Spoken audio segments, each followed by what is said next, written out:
with ducts.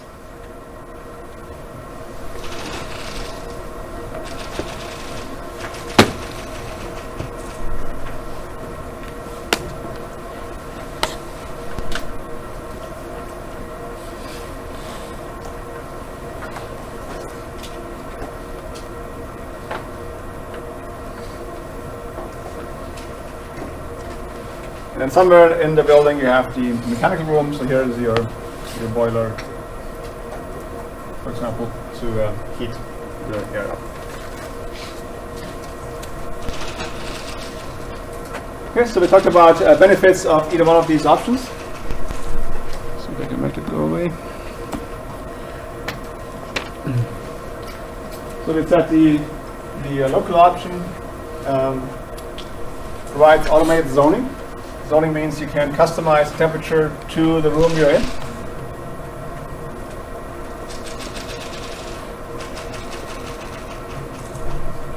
Whereas central forced air, at least residential, you typically have no zoning.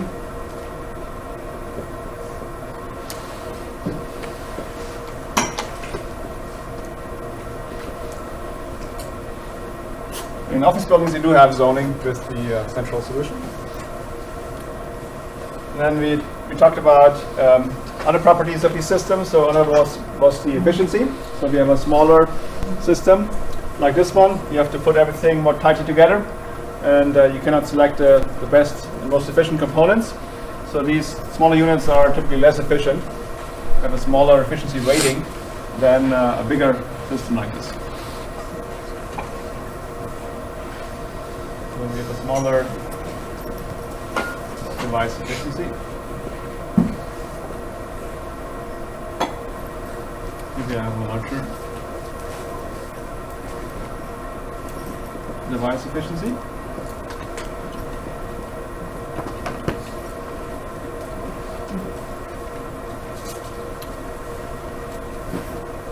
On the other hand, though, you have ducts in here, and ducts are losing heat. So the ducts, even if insulated, can lose heat because, as we have learned in the class, any surface area loses heat. Right? The wall loses heat, the duct loses heat.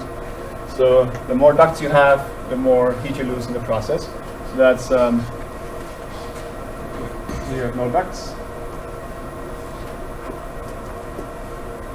Here you have long ducts.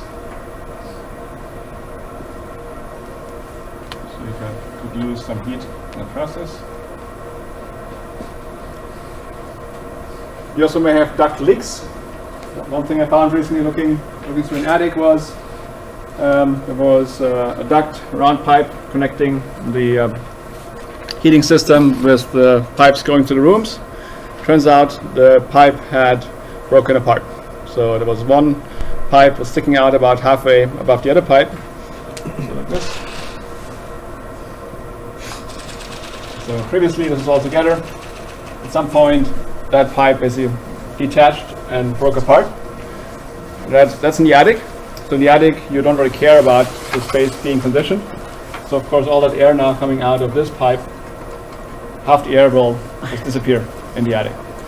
Probably was like this for probably 10 years, 20 years. Nobody ever realized it because when we poked around in the attic, there was still some hot air coming out of here because there was still some air flowing into it, but obviously huge waste going on here in the space. So that's a risk of these longer ducts that you may have some leakages there too.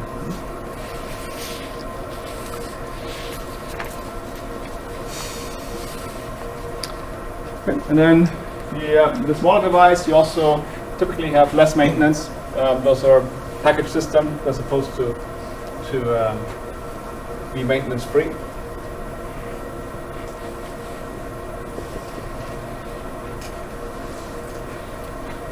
Whereas these larger systems often have more maintenance needs.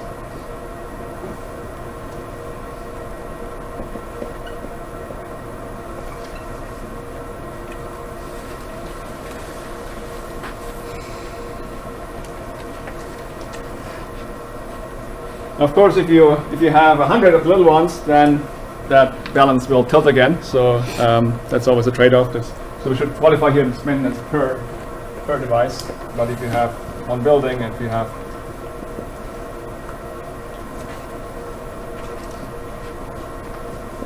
so here we only would have 2 local versus 1 central. Maybe that is a good trade-off, but in a building like this, Franklin Antonio Hall, you may have 50 of those, and then it's actually more maintenance for the smaller local systems.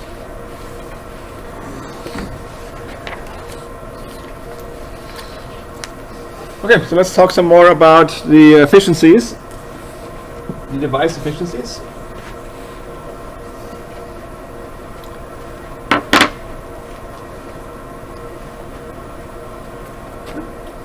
So well, now thinking about, let's pick this small unit here because it's easier to draw the diagrams. So we want to find out how efficient is this unit. Let's pick the heating scenario, right? So we have our room here. We have this through the wall unit, and with the outside, inside.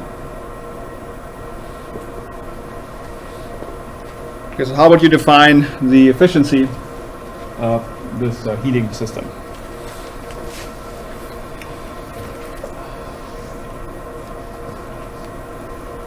Yep. How much it needs to use versus how much it actually does use.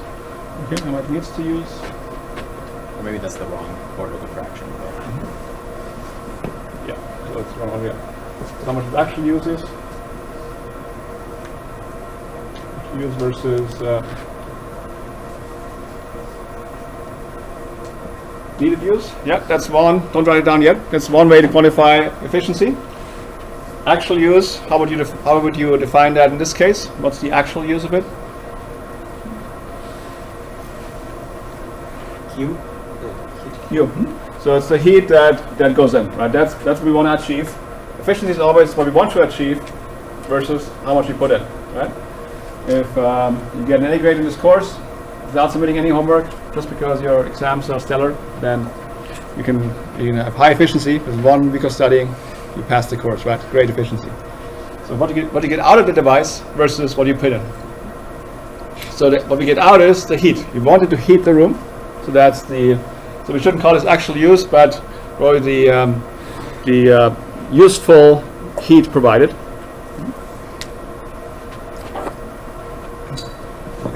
Actual heat provided.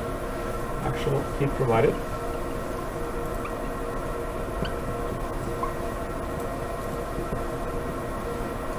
Okay, and then the needed use. So that's some kind of reference to be putting down here.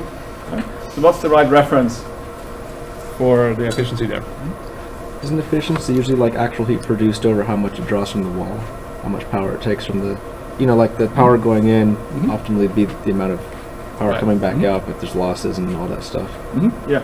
So the answer was it's about the power we put into the device, and that power is electric power. If we are running a power cable to the device, plugging it in, running it, we can meter how much electric power it takes. So it's the electrical power used.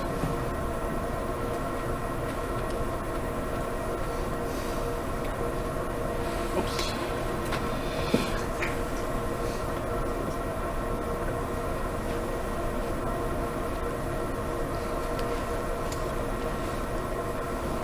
Okay, so that's a useful way to define efficiency. It's how much heat we get out of it versus how much power we put in. What's the best efficiency we can expect for our device? 100%. 100%, yeah. Today I'll show you, and I'm not kidding, and that actually you can get more than 100% out of this. We'll see later why. But let's look first at a simpler example. Let's look at a little space heater. Space heater is inside the room.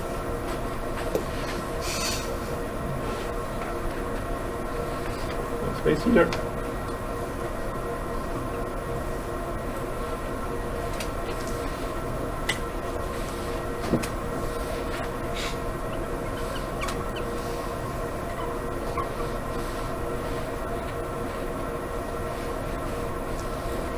Okay, so it's not exchanging anything with the outside, it's just all fully contained inside.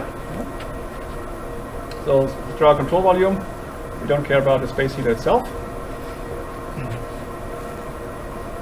So what's the heat that the space heater emits? It's all the heat that goes from it into the room. And then we have the power line that connects the space heater to the outlet. Power outlet. And here we can meter, so here's the plug. Here we can meter how much the space heater takes out of the power outlet. So in this case, what's the efficiency result if we use this equation? What do we get for this case here? 100%. 100%? Okay. Anybody else? 50. 50, all right. Okay. Yeah, so almost nothing is 100% efficient, right? So 50% would make more sense because solar panel, 20%, whatever, wind turbine, 40%. This shouldn't really be 100% efficient. That seems too high. But why are we so lucky in this case? Why are we lucky with that space heater that it can be 100% efficient? Because at any point of like heat loss still counts as like heat provided into the room. So if it loses energy into heat, it still goes into the control line. Right. Yeah. So assuming there's no losses in the line, that's one exclusion here. But assuming you meter the power right here, everything is inside the room. Any losses that occur actually still go in the room. Just like with our light fixture, right? All the light is coming into the room. It's being converted to heat eventually. So any losses actually convert to heat. So this is practically 100%, not exactly, probably you're losing like a few decimals here and there, but it's practically 100% efficient. All the power is converted to heat. Efficiency goes roughly 100%. Do we include all the power consumed by the whole room, or just the heater? We're counting, for example, like lights. Here we're just looking at the heater itself. So we're not worried about heating the room. We're worried about how efficient is the heater itself. So we ignore everything else that's going on in the room. Okay, does it mean it's a good idea to use a space heater? It's so efficient, right? It's amazing. You should use it all year long. No, it's a huge hog of energy. It uses a lot of energy. So if you want to reduce your energy bill, put more clothes on, don't use a space heater, because this uses more energy than everything else you have in your house. Alright, so let's look at this example, which is more complicated, where we have heat going from the inside to the from the outside to the inside in different steps, and that efficiency actually will be more than 100%, because we're doing something using a special trick here.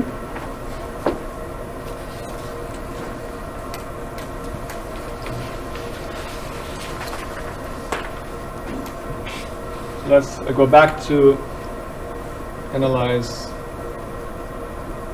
the heat pump efficiency.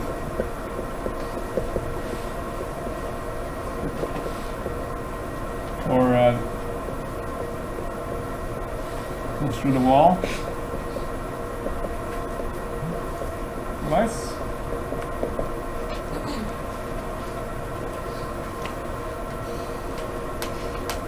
Okay, so those who have taken some dynamics, they have seen these diagrams. Those who haven't, you can learn it in this class. This is only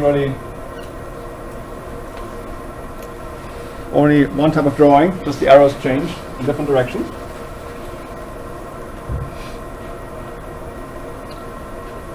So you always draw a central box. The central box just means there is a working fluid inside that device that gets exposed to varying temperatures and pressures.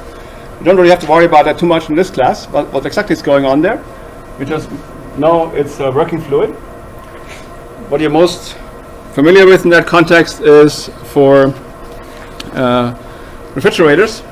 You have, in the old days, they used CFCs, so chlorofluorocarbons, which were the working fluids that destroyed the ozone layer.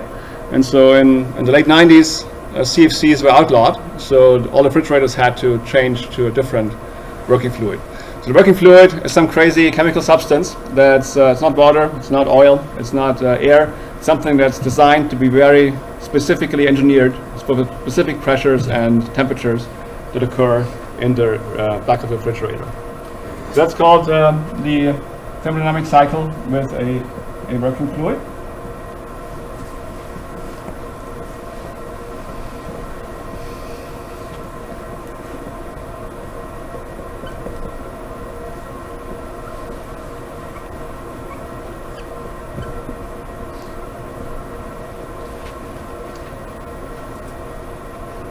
So that's this box here. And then we have what we call reservoirs. We have a hot reservoir.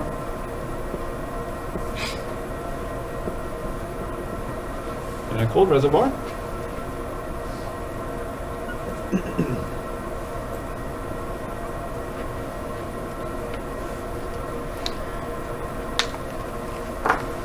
And that doesn't mean it's actually hot, actually cold. It just means that, relatively speaking, this is warmer than that. So the hot reservoir is warmer than the cold reservoir. So now example here, we are wintertime, so in San Diego right now, we want to be cozy inside, and it's colder outside. So in this case, the cold reservoir would be the outside air.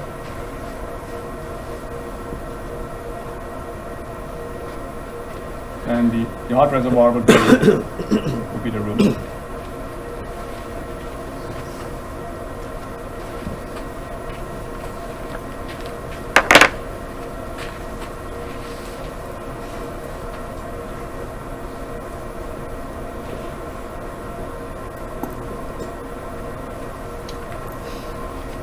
Okay, so that's the situation. Now we have to draw in the arrows. The arrows tell us which way does the heat flow. Right, so we learned from thermodynamics, second law, which way does the heat flow? It always goes from hot to cold, right? That's the law of thermodynamics. So it should go from here to here. Do we want that? No, right? We want the inside to be hot, the outside to be cold. So we don't want to lose heat. We want the heat to flow this way. So it's the other thing that the second law of thermodynamics says, that you can reverse the flow of heat if you put in work. That's what we're doing here. We're plugging in this device. Work means electricity. We're running this device with electric power. So it's doing its working fluid thing. And in the process, we can achieve that now the heat goes from the cold to the hot. So we reverse the heat flow.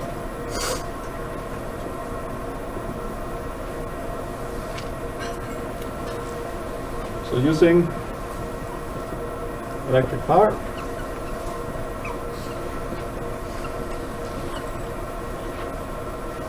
what we call work in thermodynamics, we reverse the flow of heat.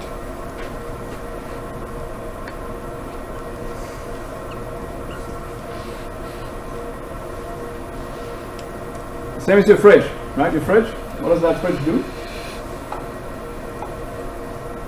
Which way does the heat flow in the fridge? Into your house. Into your house, right? It goes from the inside of the fridge inside the house. It doesn't magically disappear. It doesn't go away to the power cable. No, the heat goes from the fridge into your house. When you run your fridge, you're actually heating your home as a result. Not much, but a little bit. Same thing here. We're taking heat from the cold reservoir outside and putting it inside. Okay, so now we can look back at the efficiency here, and we'll now define these different variables. So we have going in P electric, that's the electric power.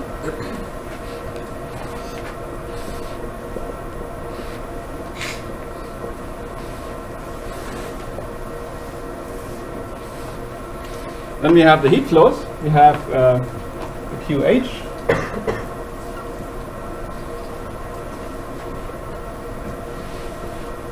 That's heat to hot reservoir. In this case, that's the inside. And then QC is, those are dots. You want H dot, QC dot, QC dot, heat from cold reservoir.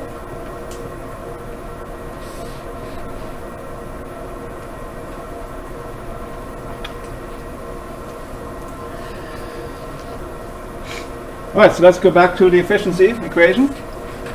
So what do we get here if you plug in the right terms on the right hand side here? So it's the efficiency of the heat pump.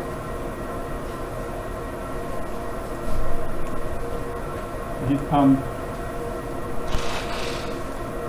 room heater.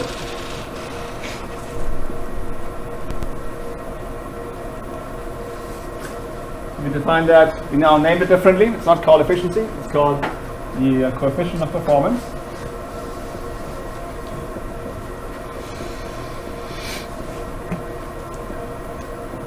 Coefficient of performance. So COP. The coefficient of performance, or COP.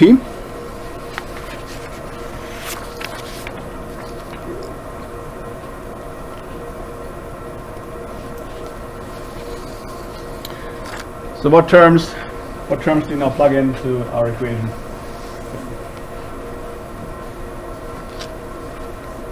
Is it QH minus QC over P? Okay. QH minus QC over P.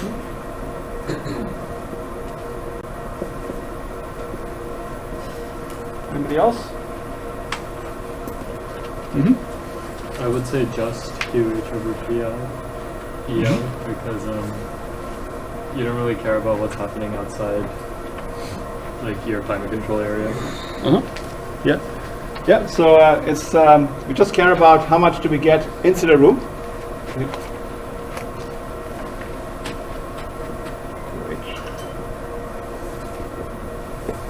That's what we care about, right? That's the useful property of this device. The useful property is the heat provided to the room. We actually, even though it's an important quantity, which we'll find out later, in the initial definition, we don't care about the heat that's coming from the cold reservoir, because that just is the heat that the device draws from the outside. Yes, the outside will get cooler as a result if we withdraw that heat, but it's such a big reservoir that it doesn't really matter in the big scheme of things that the outside will get cooler. So we only care about, selfishly, what we get out of it, which is just the QH. Okay, so its efficiency is a useful property of the device, which is the heat that it puts out divided by what we put in. So we put in as electric power. That's what we pay for when we get our electric bill. We pay for electric power. We don't pay for the QH. That's what we get out. Okay. So now, what can we say about these three properties together? So let's do our control volume here. So this device takes electric power, it takes heat from the outside, puts heat to the inside. So these are all the heat and electric power flows that occur in here. So what's the energy balance equation for this? So it's electric equals QH minus QC. QH dot minus QC dot. So QC and electric come in, QH goes out. These three must be in balance. Now the QC comes back into our equation here, because we can now rewrite this as QC plus P electric over P electric. Then we get QC dot over P electric plus 1.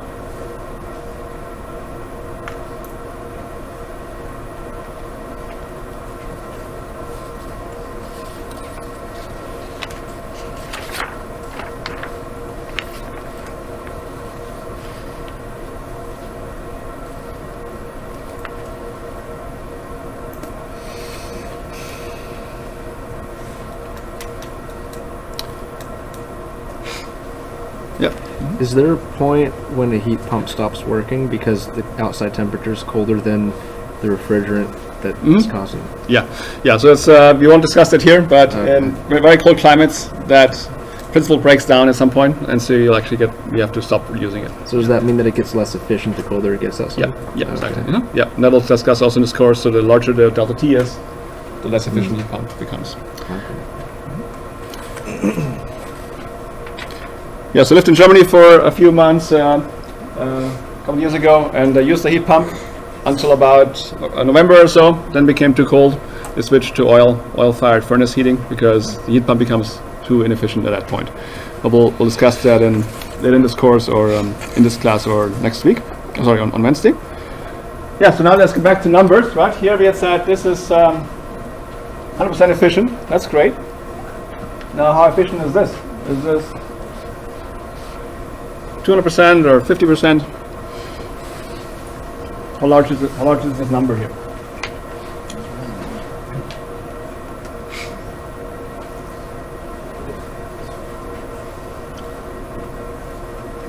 I mean, it has to at least be bigger than 100% because you added 1 PM. Right. So these are all positive numbers. Right. We're taking heat out of this. So this positive number, electric is positive number. So this must be greater than 1. That's impossible, right? How can we be more efficient than 1? How can that be? That's any physics professor would kick you out of the school if you told them that, right? Why is it actually possible to get more than 100%? Because we're cheating, right? We're cheating a bit. How are we cheating? It's not really energy out over energy in. You kind of ignore some of the energy that you take it into your system here. Yeah, we didn't take into account this term here, right? We said we didn't care about it. We just left it out. But that's actually free heat. We're taking free heat from the outside, using this free heat, putting it in there. Nobody's charging us for that free heat because it's only withdrawn from the atmosphere. There's nobody controlling it. So we can ignore that term when we define this efficiency. But if we just looked at the actual energy flows, then of course it's less efficient than 1. In other words, that the QH here can only be as large as these two get together. It cannot be larger, and in practice it's actually smaller. But since we ignore this part, we get more than 1, and that's justifiable from a consumer standpoint because we don't care about QC. We don't care about if the atmosphere gets 0.0001 degree colder. We only care about what we get, which is the heat that we get inside.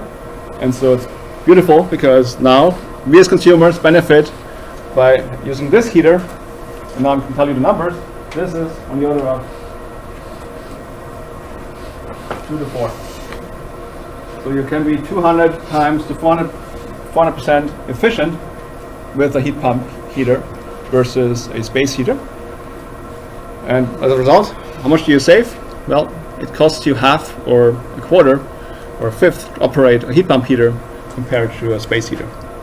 So that's a lot of savings because heating is the biggest energy user in the home for the winter time, even in San Diego, and of course much more extreme in other climates.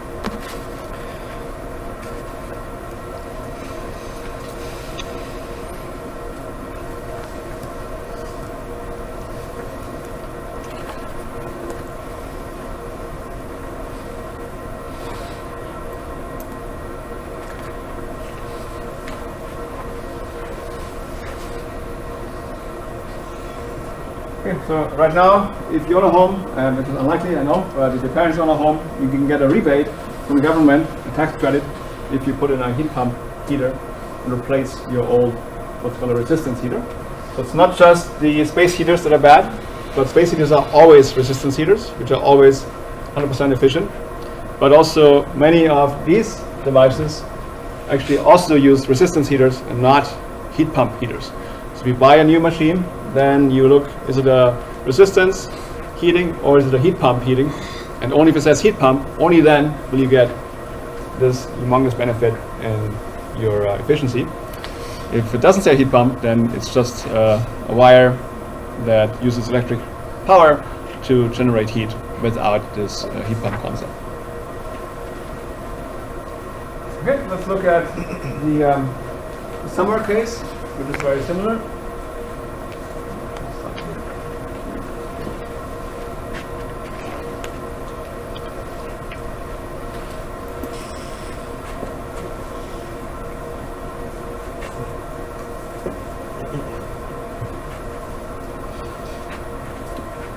So this is just one example for this type of technology that moves heat from cold to hot. We have the refrigerator, we have the air conditioner, they all operate on the same principle. It's just changing the directions or changing how we define what's the useful component of the heat that will change. So let's look at the summertime case.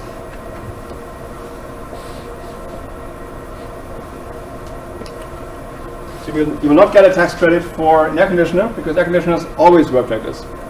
So air conditioners always were more than 100% efficient. So it's an old technology. You will get the tax credit for the heat pump because that's still fairly uncommon in today's buildings. Summertime, so we have air conditioner.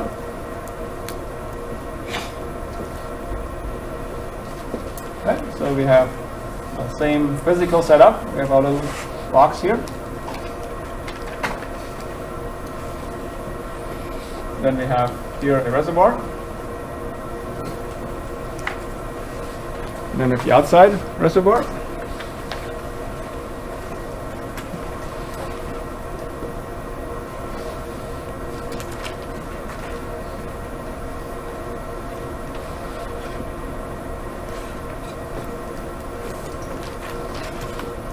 Same drawing in terms of the schematics.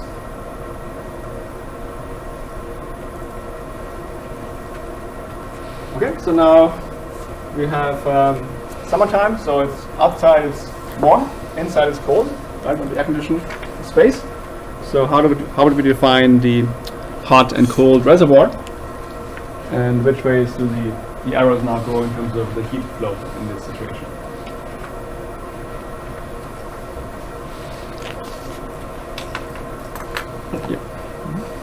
The arrows would still go the same direction as in the heat pump, but the cold reservoir would be inside instead of outside. Yes, the answer was the arrows would go the same direction. And that's in fact always true because really the whole point of this device is to reverse the natural heat flow. Right? Naturally, it would go from hot to cold. You don't want that. You want from cold to hot. So that's the same arrows. But the answer also was that the outside is now in the hot reservoir, inside is the cold because the outside is warmer. So this is hot. It's cold. So cold and hot. Arrows go the same way. So the arrows go from cold to hot.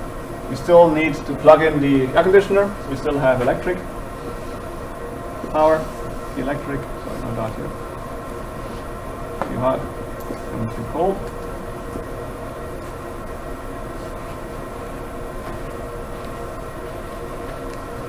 Well, now you can say, well, it's the same as here, right? Everything's the same. All the same arrows, the same number, same names of variables. Now, what's different for this case? Summertime. Let me look at the efficiency.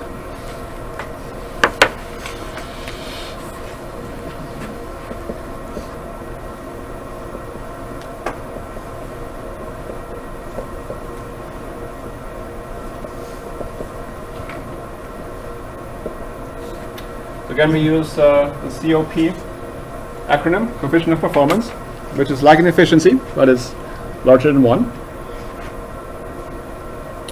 Right, so now how do we apply this definition? How do we revise this definition in the case of the air conditioner example?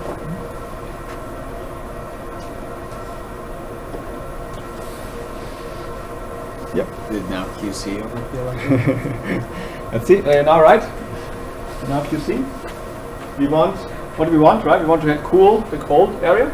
Yeah, so now it's QC because that's the heat flow that we want. We want to remove heat from the inside. So it's QC. Got. And what we put in is still the same. We still plug it into the outlet. We still consume electric power. So that's electric.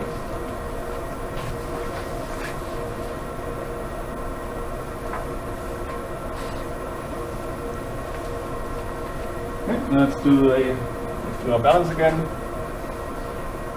Here is the electric plus QC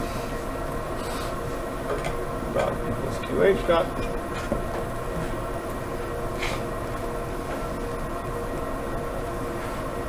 Then we get COP equals QH dot minus P electric over P electric. So it's QH dot over P electric minus 1.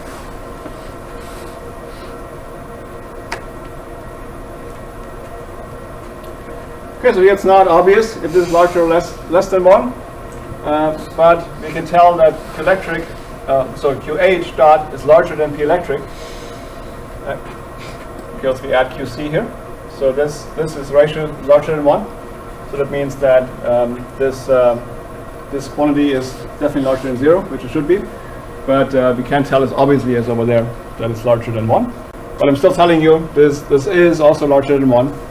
Not quite as large as in the heat pump example, but typically 2 to 3 is the numbers you get for this COP value.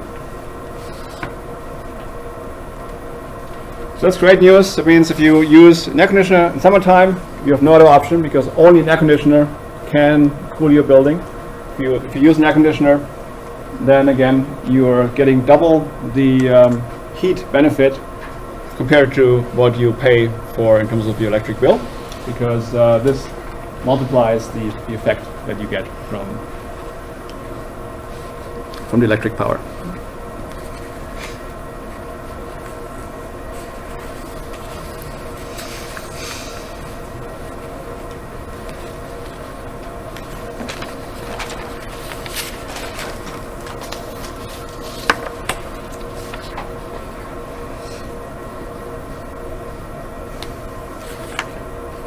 Okay, so let's discuss one other variable that is part of the homework, and that's typically more used in real life to quantify the efficiency.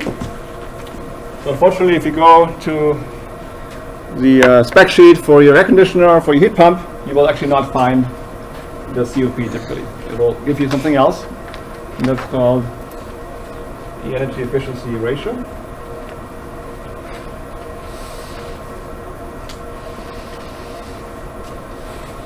In practice, manufacturers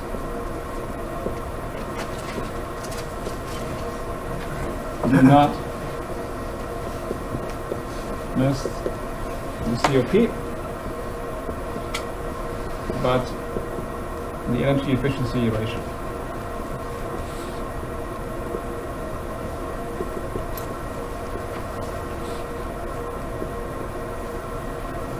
Energy efficiency ratio is EER.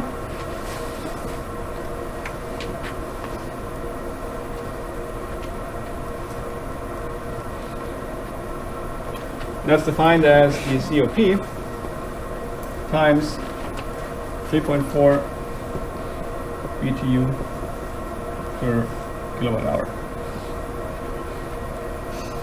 So the units of EER or BTU per kilowatt hour.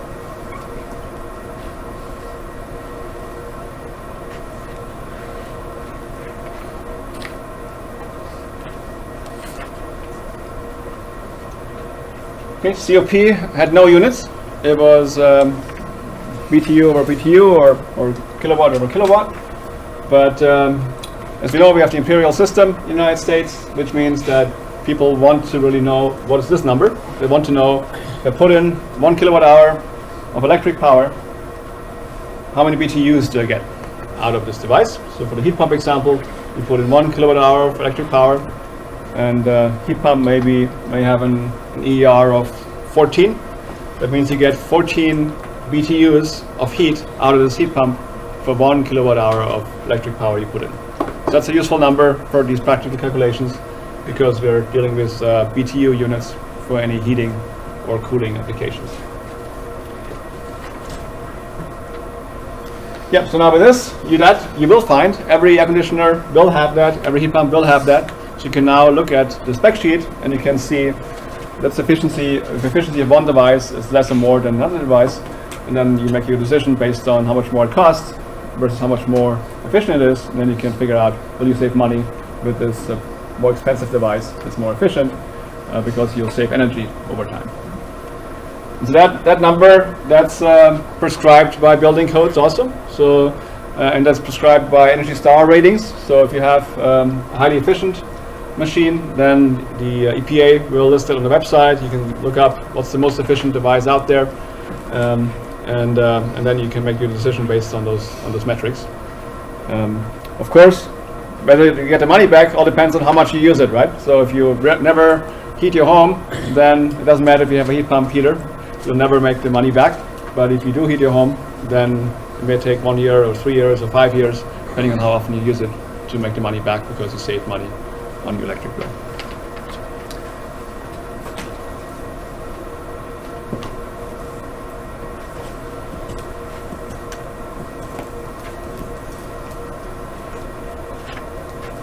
Okay, let's go back to something we discussed here up front in the beginning about the efficiency versus the temperature conditions.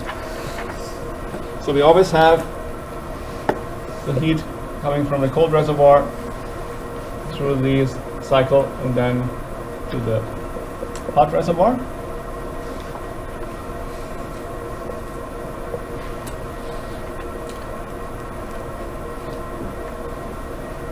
And then we have temperatures. We have temperature.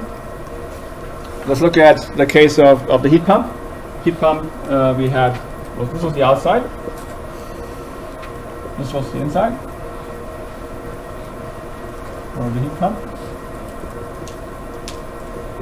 For the AC. This actually was the inside. This was the outside.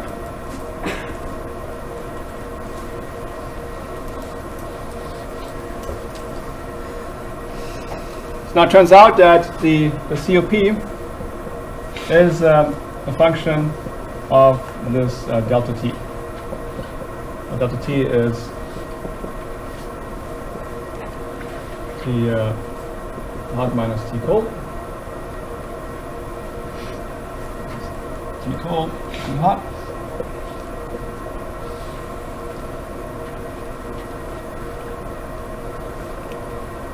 So let's take the heat pump example. So we have outside air cold, inside air is warm. So the COP actually becomes higher if these two temperatures become closer. So in the extreme case, if they're equal, so outside temperature is the same as inside temperature, that's the highest efficiency. And then the colder it gets outside, the less efficient this device becomes. So if delta T goes up, that means for the heat pump case,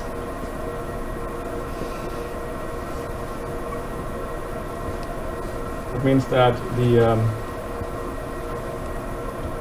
larger difference, write it differently. Heat pump case, let's assume the inside is fixed, inside temperature is fixed because we like to have it at 70 degrees inside. The inside is 70 degrees Fahrenheit. That's our comfort temperature. If delta T increases, that means that the outside temperature will drop. So T out will decrease. Outside temperature will decrease, so it gets colder outside, then the COP will decrease.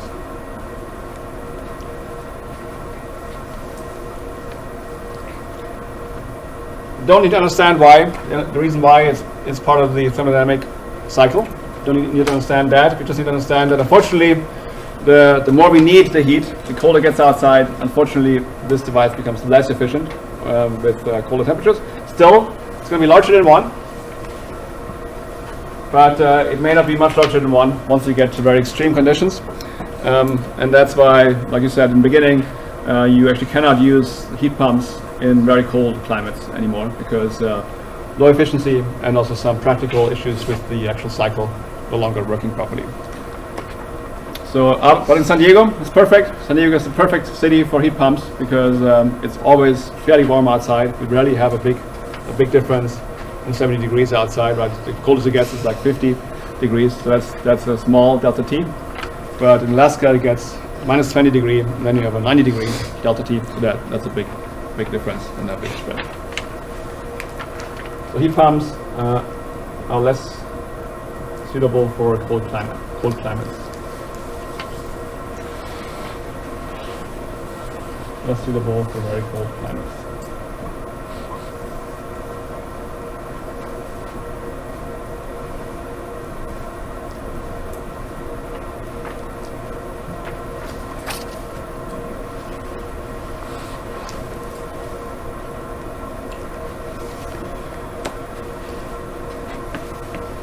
Okay, and that's for the AC, it's the same thing. For the AC, also larger delta T means worse efficiency. So if it's cooler outside, the AC will be more efficient. If it gets hotter outside, like Santa Ana days, 100 degrees outside, 70 inside or 65 inside, then it gets less efficient again. But the delta T will never be quite as large, because even the hottest climates on Earth, right, are never more than 110 degrees.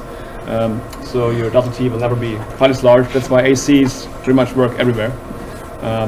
In even very hot climates, they're just not as efficient as in a cooler climate like San Diego. Okay, that's all for today. Thank you.